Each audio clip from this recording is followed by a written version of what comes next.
Good morning and welcome to the First Universalist Church of Rochester, where we are called to nurture the spirit and to serve the community.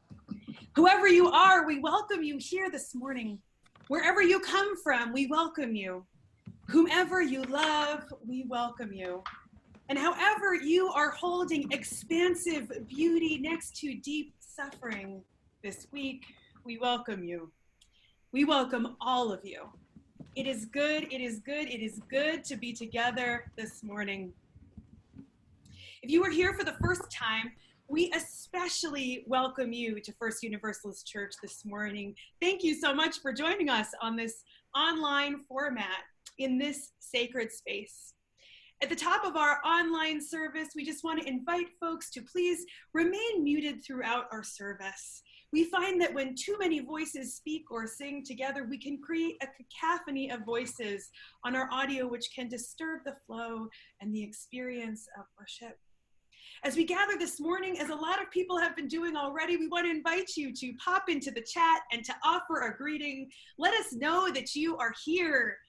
Let us know that you are here with us together this morning. So please, look to the top, the bottom, the sides of your screen, wherever you are, and pop into the chat, offer a greeting, a hello, and I'm here. Just let us know where you're coming from. And we welcome you. We welcome you. We welcome you this morning to worship at First Universalist. Our opening hymn this morning that we will sing from our various spaces, wherever you are, is hymn number 1040. Hush, a spiritual in the African American tradition that speaks both to listening for what we can do and to the suffering of enslavement that was the forced entry of people of African descent into this country. This song sings of freedom, it sings of justice and listening for the call, where our hearts lead and where God is calling us towards something. The fourth and fifth verses together especially speak to our services theme this morning, singing of the morning when death comes creeping in the room alongside the assurance that trouble doesn't last always. This is what it means to hold both the suffering of this world alongside the beauty and the joy.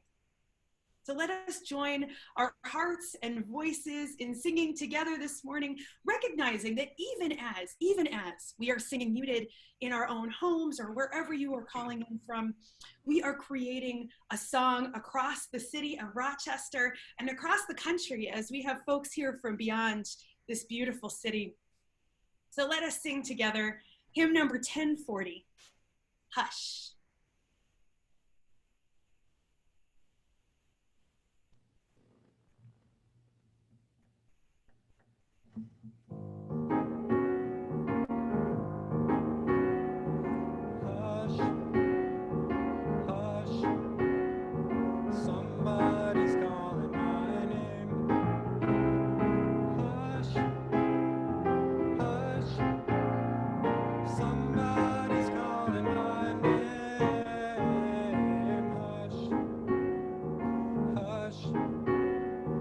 Somebody's calling my name.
Love Abundant by Alicia Ford. I lift my eyes up to the hills. From where will my help come? My help comes from love abundant. My help comes from the hills. My help, it comes from ancient mothers whose hearts beat in mine. It comes from the trees that sway and the breeze that sways them. My help comes from all that was and is and ever will ever be. I lift my eyes, hushed by the soothing touch of waves, caressing wounded shores, wounded souls. I lift my eyes to the horizon, bathed by the hum of mothers and mothers' mothers, cradling, gently rocking. I lift my voice, call of the sea, trees, sister, moon, mother, earth, my soul weeping, a symphony of life overflowing. I give myself, I too hum through every pore. With every breath, I give myself an extension of all that is, was, and ever will be. As we light our chalice, will you join me in saying our chalice words in unison? May we be a people of welcome, here to grow in heart and mind and spirit, and may we reach out to serve our community. Please join me in our affirmation of faith, followed by our doxology. Love is the doctrine of this church. The quest for truth is its sacrament, and service is its prayer. To dwell together in peace, to seek knowledge and freedom, to serve humanity and fellowship, to the end that all souls shall grow into harmony with the source and meaning of life. Thus do we covenant with each other and with all.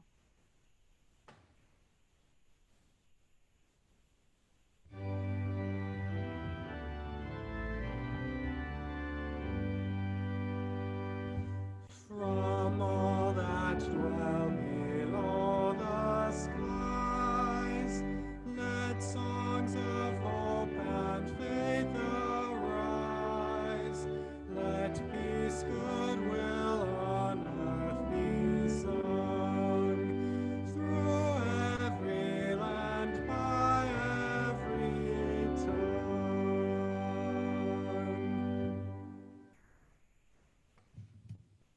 Church is a place where we are constantly holding the tension between bearing witness to the deep suffering of the world, as well as our own personal struggles, and celebrating beauty, the joys and gifts we are experiencing.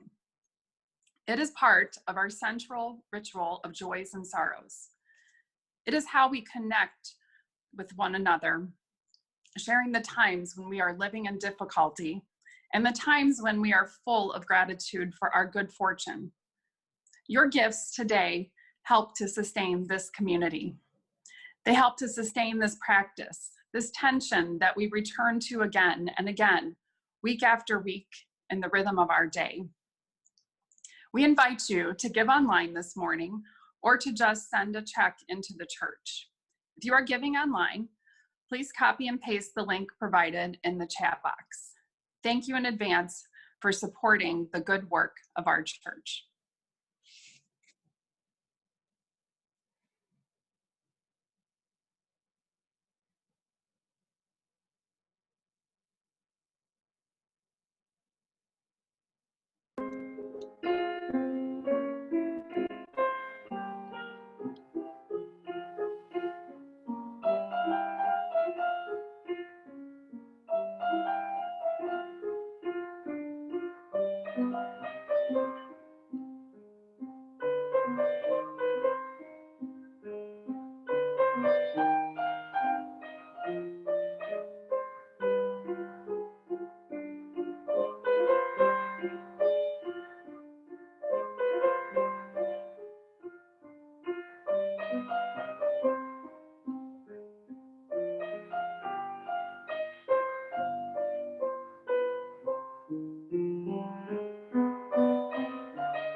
Our story this morning is called The Mouse and Crow, and it's by Kelly Wiseman Asbruth Jackson, who is a Unitarian Universalist minister who grew up here in Rochester at our sibling congregation at First Unitarian, just over on Winton Road. There once was a mouse who was very hungry. And there once was a crow who was very hungry. Has anyone been seeing any crows in their neighborhoods in these days? I think I was squawked at by one on my walk yesterday. Well, this hungry crow was flying over the tops of trees, and it spotted a large, tasty-looking walnut growing from one of the tallest branches below. Seeing the makings of a fine supper, the crow swooped down and plucked the dangling walnut and held it triumphantly in its beak. The crow flapped wings happily and began to think about how to best break open the shell of the walnut. Meanwhile, on the ground below the crow, an equally hungry mouse saw everything that had happened and decided that it wanted the same walnut for itself. With a plan that was clever, though not particularly nice, the mouse called to the crow high in the tree, "Say there, friend crow, what's that you have in your beak?" The crow, who was hungry enough by now that it wasn't thinking of all of its decisions very well, you may say it was hangry, called back, "I found a very nice walnut and I am going to eat it." When the crow opened its mouth to say all that, the walnut fell out of it and dropped to the ground, just as the mouse had hoped it would. But the mouse didn't count on where the walnut would land when it fell. It hit the ground, bounced a little, and rolled into a shallow hole. The mouse ran to the hole, reached in to pull out the walnut so it could crack the shell and eat it, but the hole was just small enough that the mouse couldn't really pull it out. With both its paws wrapped around, the walnut was too wide to get back out of the hole. The crow, meanwhile, was quite unhappy at having been tricked out of its supper, and it began to shout at the mouse down below, who couldn't leave because it was still holding on to the walnut, trying and failing to pull it back out of the hole in the ground. Now, the two of them, had they worked together, they both might have gotten to enjoy some of that walnut. The crow could have pecked its sharp beak down into the hole and broken up the walnut into smaller pieces. Then the mouse could have reached in and picked out each piece one at a time. But instead, the two of them were stuck there, arguing with each other and both still hungry, because the mouse wouldn't let it go, and because the crow, it couldn't hold on. And therein ends our story this morning.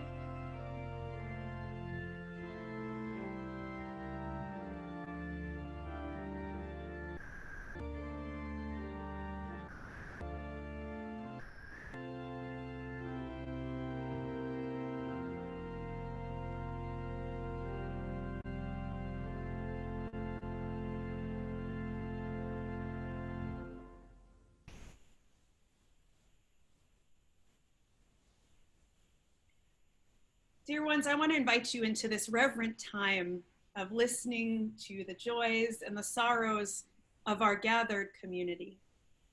If you would like to, you can place a hand over your heart to be able to listen from this heart-centered place. As I sit here on my porch and place stones and sea glass from my hometown into a bowl, I invite you to please share your joys and sorrows in the chat, that we may hear from the community gathered here and honor the many joys and the sorrows we all are experiencing in this time.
Friends, I will drop one final stone into the bowl or the glass to represent all the joys and the sorrows that remain in the silent sanctuaries of our hearts this morning.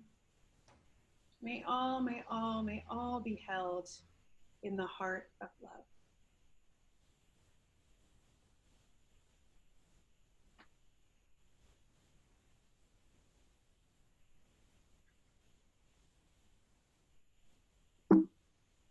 Friends, this is a season of awakening and noticing.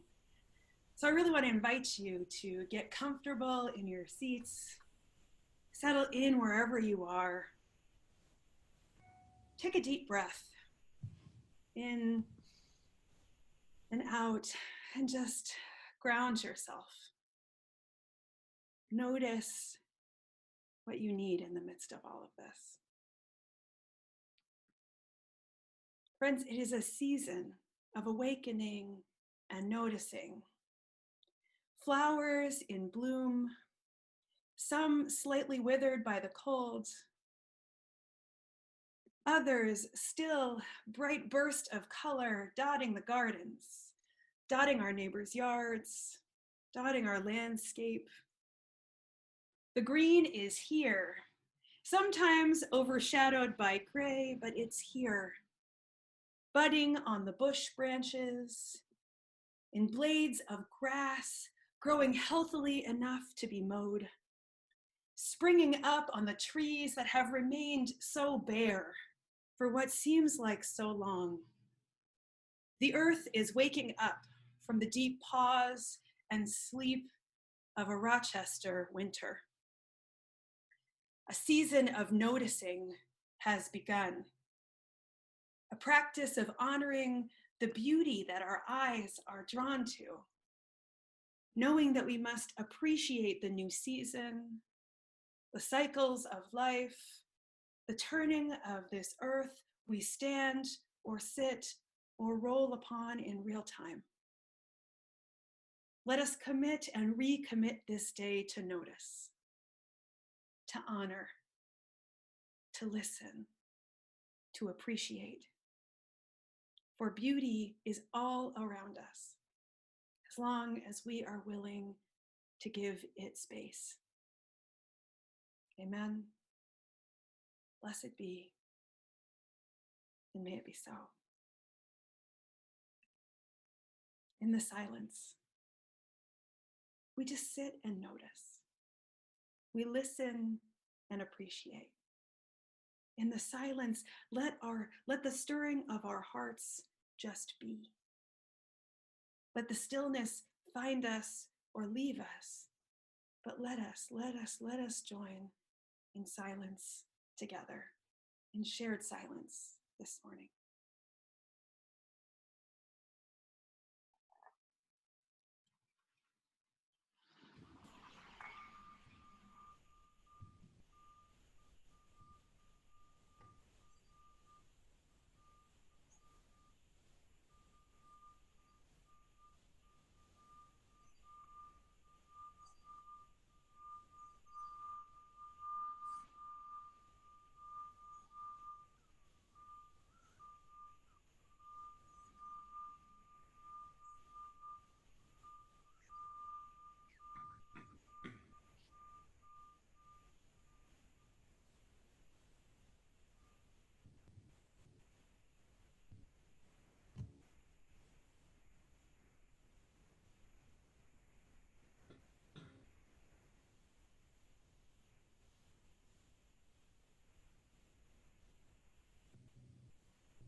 Dear ones, our hymn of contemplation this morning is hymn number 352, Find a Stillness.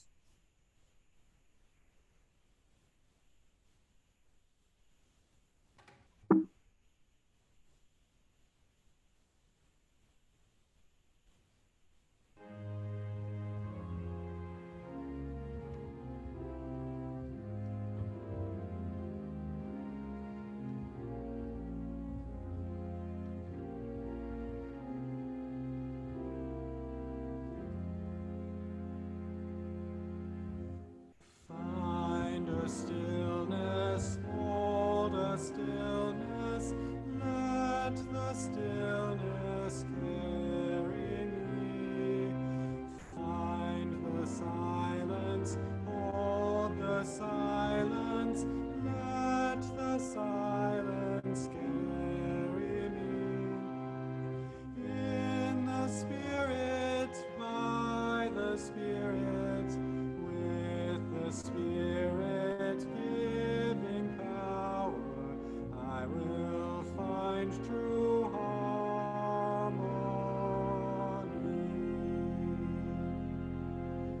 Seek the essence, hold the essence, let the essence carry me. Let me flower, help me flower, watch me flower, carry me. In the Spirit, by the Spirit, with the Spirit giving power, I will find true harmony.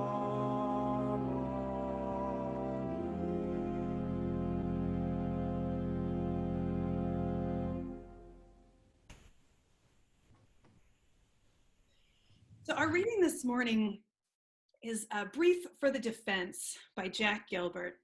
And I just want to give you a little bit of context here. This sermon this sermon in this service topic was one that was bid upon for our church auction this past February, when it almost felt like we were living in a different world this past early February, and in some ways we were.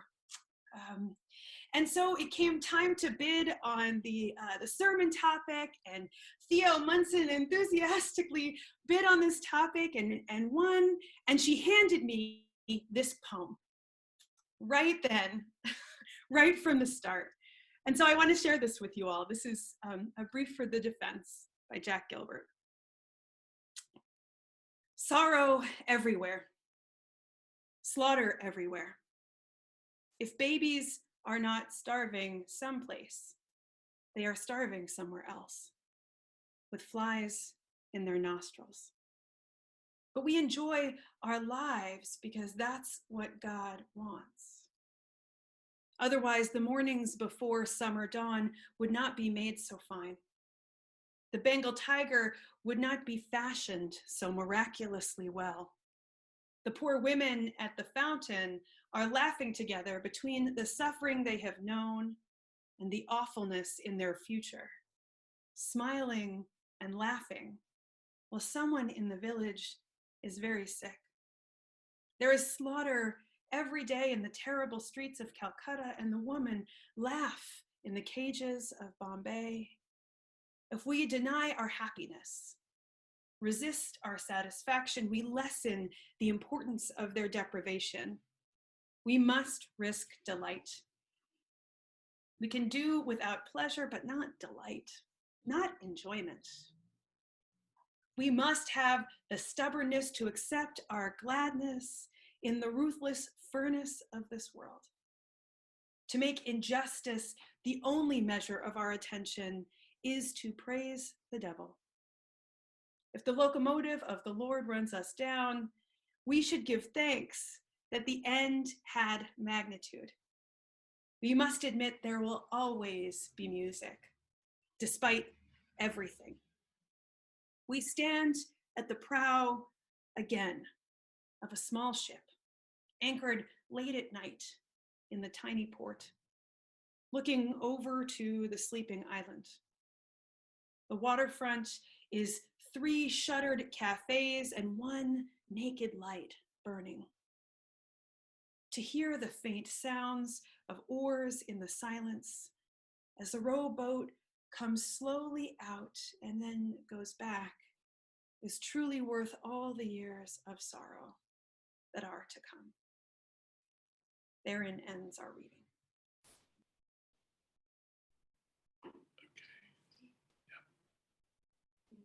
Nope.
Thank you so much, Theo. It is wonderful to get to hear you from your living room here in worship this morning.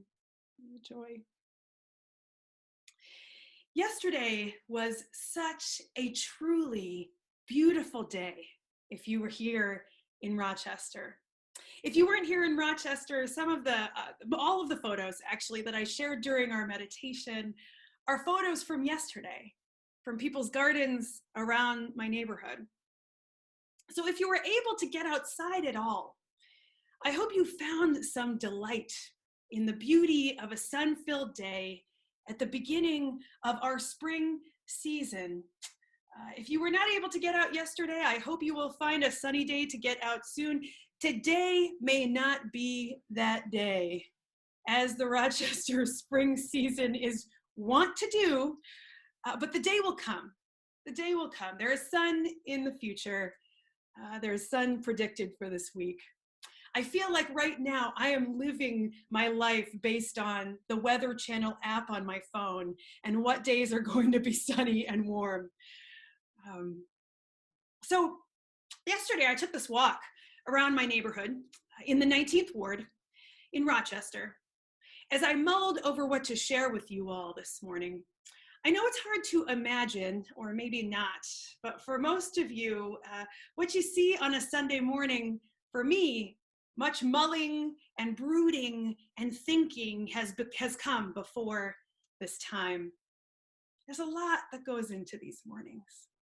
So yesterday, it happened on a walk, one foot in front of the other, a slight breeze blowing off the water, birds chirping, leaves crunching. It was so good to be outside. I live around all of these beautiful walking trails surrounding the Genesee River, with bridges going over the water, woods all around, grass, riverbanks. And I am coming to find this year, I had not noticed this before, many little woodland creatures. I have no idea how many red-breasted robins and squirrels I saw yesterday. Too many to count, too many to count. These trails exist primarily around the University of Rochester.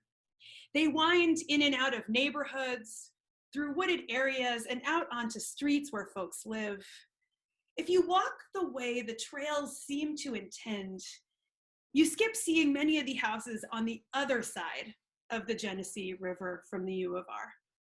A predominantly Black community where many, not all, but many live in poverty.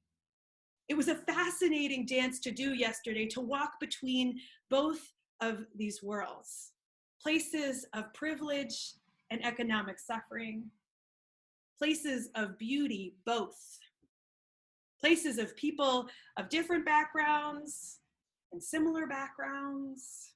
And it got me thinking about how we reconcile the suffering of our world with all the beauty that surrounds us. Got me thinking about the ways that we are seeing suffering so much nowadays. So much, it feels overwhelming. And how deeply in need of beauty this world is right now.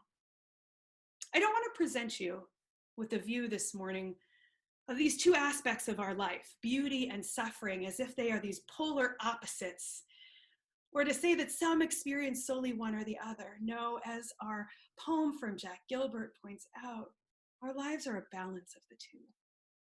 And it helps me to remember that beauty and suffering are intimately and intricately connected. They're intimately and intricately connected. It's not like we need to experience a certain amount of suffering in order to enjoy beauty. If you were expecting a message like this morning, I apologize, but you got the wrong church. It's more like experiencing suffering in our lives puts the beauty we enjoy into perspective. And the beauty we soak in and places the suffering into a larger context. They do not function as a binary, but more as a spectrum, more as a both and. None of us has solely a life of beauty or suffering. There may be some who experience more suffering due to oppressive forces in their lives, holding them down, or due to illness or various life circumstances. These forces take the balance of beauty and suffering in one's life and throw them out of whack. However, for some who have more material wealth, who may experience beauty in a way that might be out of balance, the experience of material wealth and beauty come at a cost. It comes at the cost often of other people's and other beings' suffering. However, we cannot deny that those who suffer at the expense of these oppressive systems, racism, classism, homophobia, ableism, and so on, we cannot deny that those directly impacted by these systems are also living lives of deep joy and deep beauty. In fact, it is often beauty that builds the strength and the resiliency we need to get through the suffering we endure. And we also must honestly face the fact that those who gain material wealth from these oppressive systems are also suffering from a loss of one's humanity, from not seeing others as human, from being numb to the suffering of others in order to make a living, often well beyond one's means. It's also possible that folks are suffering from the illusion that suffering is something that happens out there, not in here. Suffering and beauty are intricately and intimately connected. As I was walking in this beautiful city of Rochester, it felt like these walking paths were sort of shielding me from seeing the whole picture, both sides of the river. And just as I was realizing that, I came out from behind this condo-like housing for students into a central street of the 19th Ward, Plymouth Ave. Here I heard folks out on their porches laughing.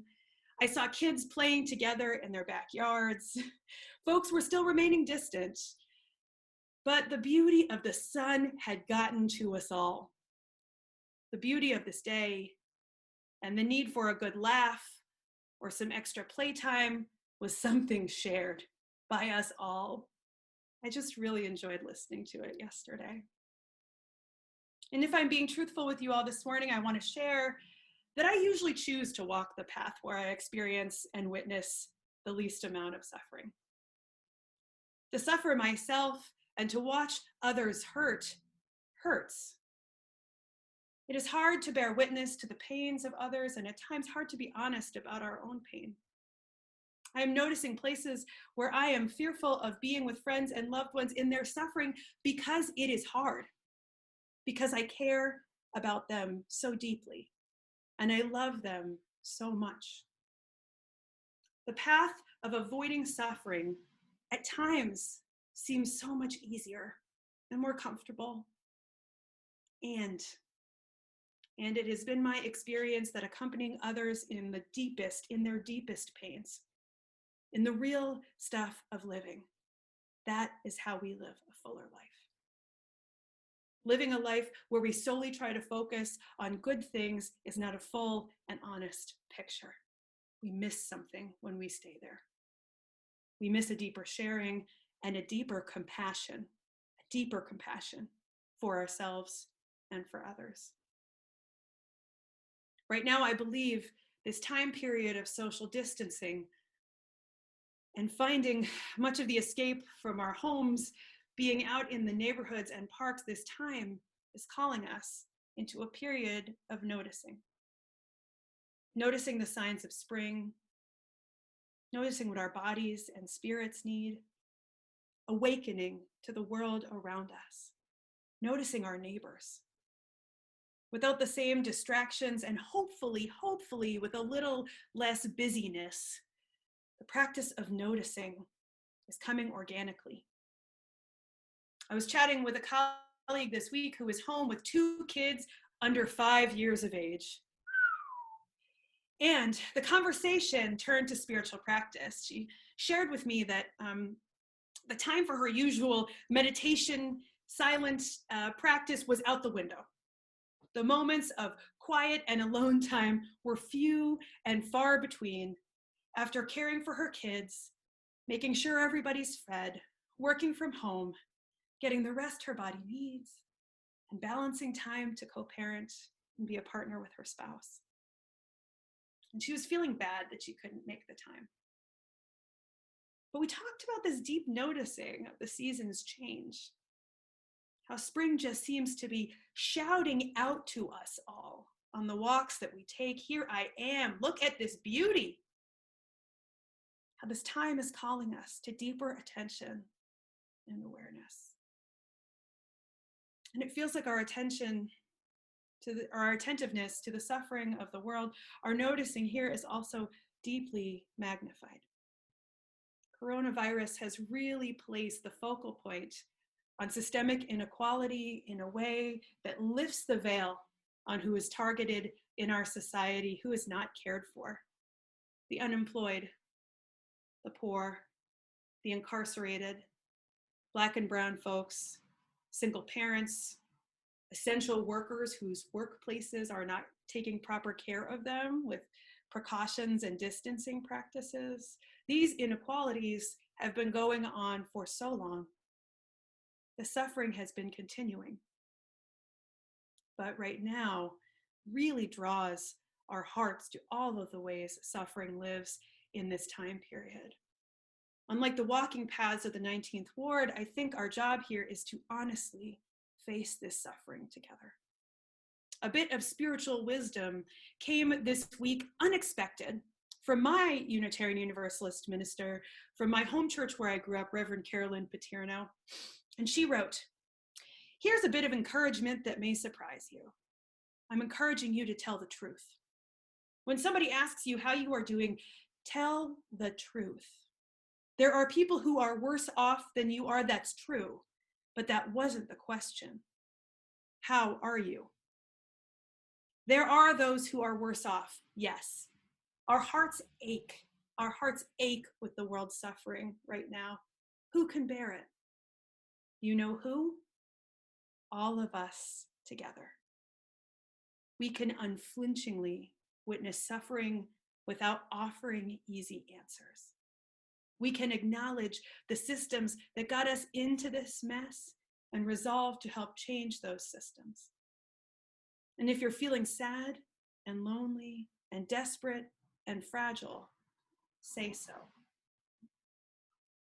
This was in her midweek message this week, which I read and felt like I really needed to hear too. We can unflinchingly witness suffering without offering easy answers. It is a call to sit with the discomfort of all the suffering around us.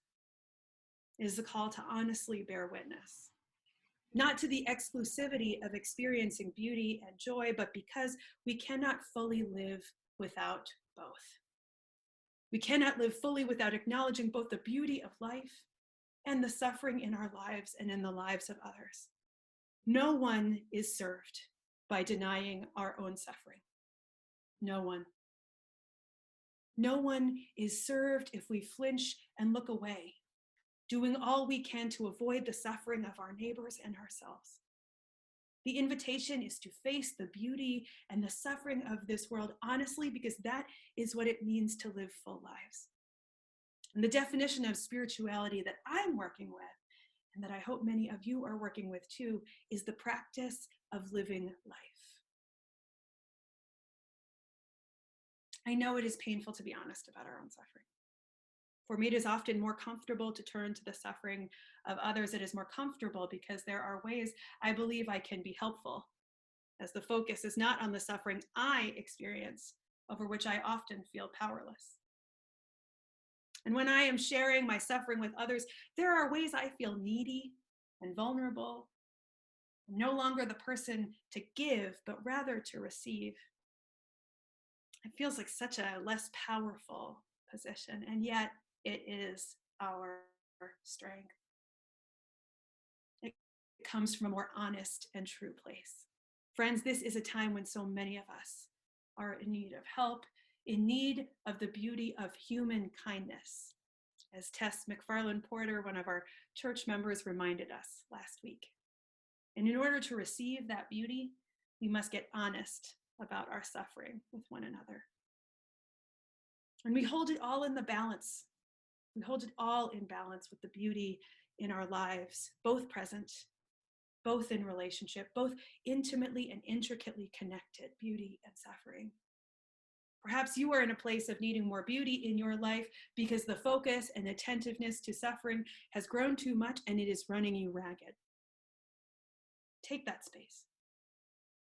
Perhaps you, like myself, have spent significant energy avoiding the suffering of the world and the suffering of your own heart and need to spend some honest time this week bearing witness and telling the truth. May we move along this path amongst the beauty and the suffering of our lives, being tender with ourselves and recognizing where we are in need of the truth. May we hold all of this suffering and all of this beauty, because that is what we are meant to do in living full human lives. May our hearts grow and rest in this time of noticing and awakening. And may you find the strength to face this world honestly, sharing your suffering and bearing witness to the suffering of others. We can bear this together. We can bear this together, dear friends. Amen. Blessed be, and may it be so. Our closing hymn this morning is hymn number 127, Can I See Another's Woe? As this song is not one that this congregation is pretty familiar with, it's not one of our regular hymns that we sing, Brock is actually going to play and sing the first verse twice through, gratefully. Thank you, Brock. And all are invited to join with him the second time through. We invite you, of course, to still remain muted and sing out joyfully from home. Again, creating a collective song from wherever in the world we find ourselves.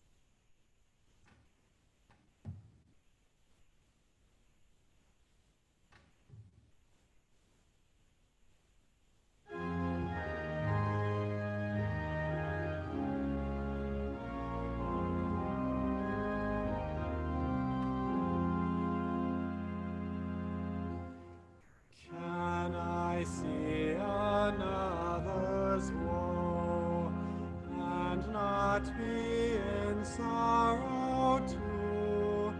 Can I see another's grief and not seek for kind relief? Can I see another's woe and not be in sorrow too? Can I see another's grief and not seek for kind relief? Can I see a falling tear and not feel my sorrows share? Can a father see his child weep, nor be with sorrow filled? Can a mother sit and hear infant groan and infant fear? No, no, never can it be. Never, never can it be.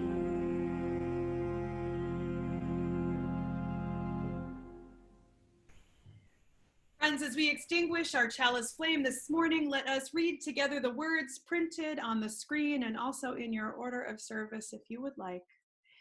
We extinguish this flame, but we keep its light in our hearts with its message of love and justice, taking it outside these walls to the world we live in until we are together again. Now, friends, at the end of our service today, a reminder, we cannot be seated next to one another, but we are still connected in this community. As we come to a time to close our service, I actually want to invite us into a different benediction practice than what we have been doing thus far. If you would, go to the top corner of your screen and turn it into gallery view, if you could, so we can all see one another.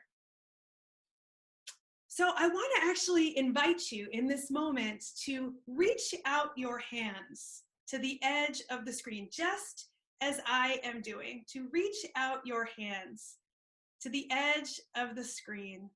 Join us in this practice together. Just reach out and connect with each other. In my view, it almost looks like I'm holding Patty Goodwin's hand right now. And so this is our way to be able to hold hands at the end of our service. Yeah, Alex and Chelsea, you got it. Oh. Friends, it is so good. It is so good to be together this morning.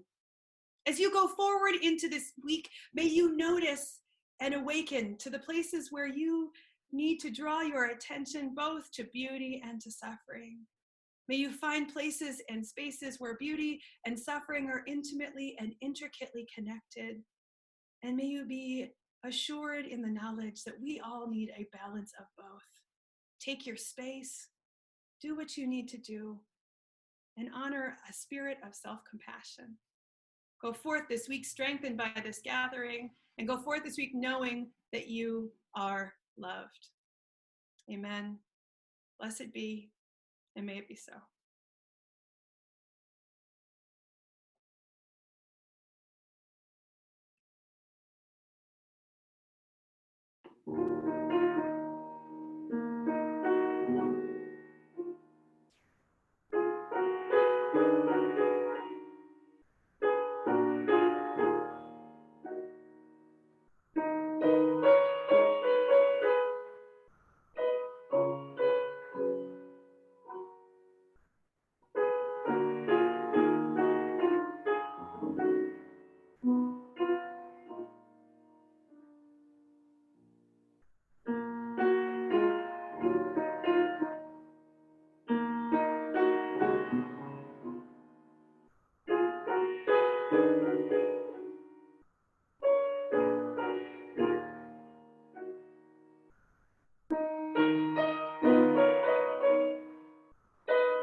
Good morning.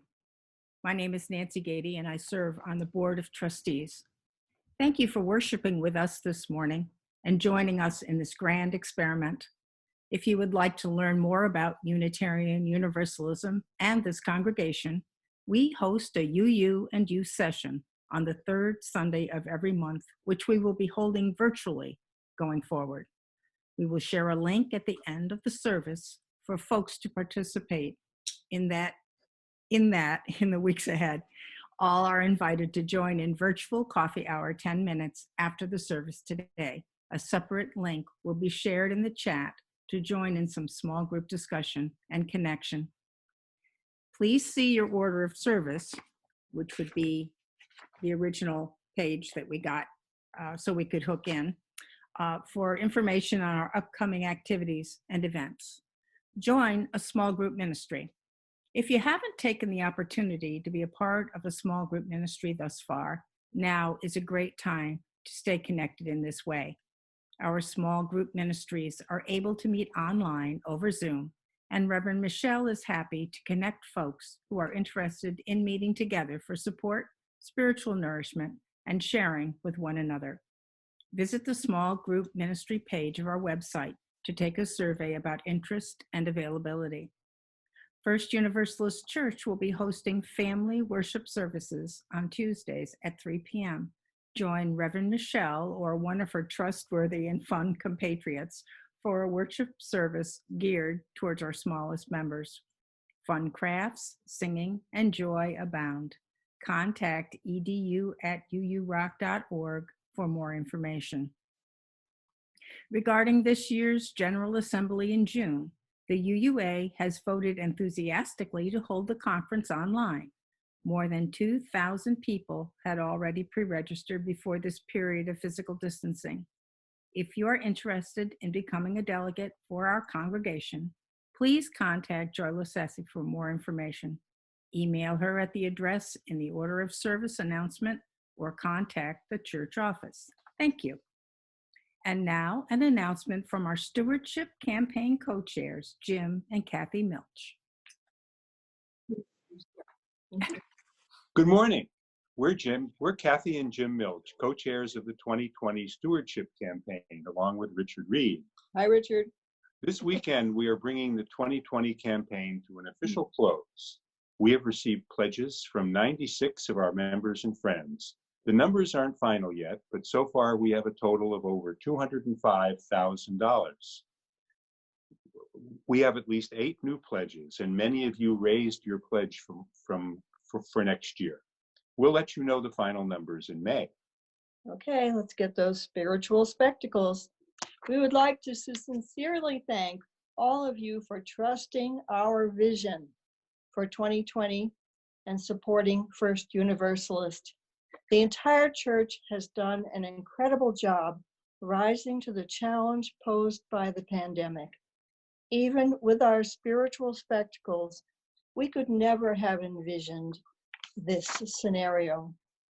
We would particularly like to thank our co-chair, Richard Reed, and the dedicated members of the Stewardship Committee, Paula Marquez, Ann Rohde, Bill Jones, Jillian Beeman, Carl Abbott, Catherine Flynn, Marcy Klein, and of course, Reverend Lane.